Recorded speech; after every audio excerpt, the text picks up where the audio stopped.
Nagwa sa imbestigasyon sa Iloilo City Government nga nagsunod ang Iloilo City Emergency Responders akon ICER sa emergency response kag scene management protocol sa ila pagresponde sa insidente sa Balabagoharo sa Hunyo 22 kung saan naabtan nga unresponsive ang isa ka tigulang nga lalaki nga na-stroke.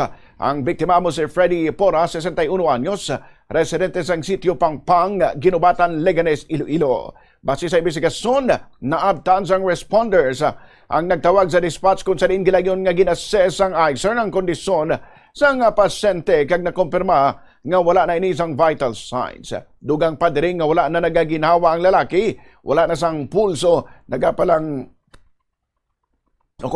gitom ang tuo sining guya kag mga kuko kag gatiskog ang mga kamot kag tiil.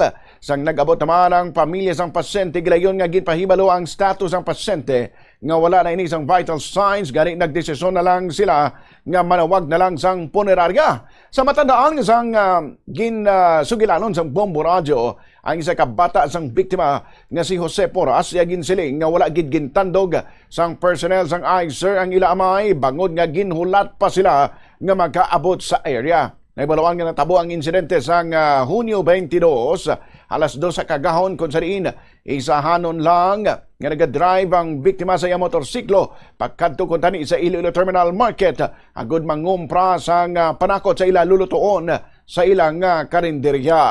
Pag way man nilaglig yung tandog, yung tanaw lang nila bro. Balidig to na nilag yung tandog sang time ngara no. Kaya ambot ano to man gambala way naman ko no pulso.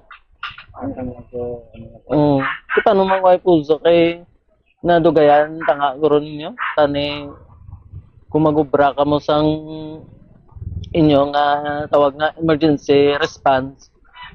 Tani biskan wala ang himata bala ubraw nyo ang inyo obligasyon nga ubraw ano dayon magulag ka mo dayon. Ang kabahin sang nangin na interview sang bombo radyo kay Jose Porras, ang bata sang napatay nga tigulang antes nagpagwa sang ilang statement.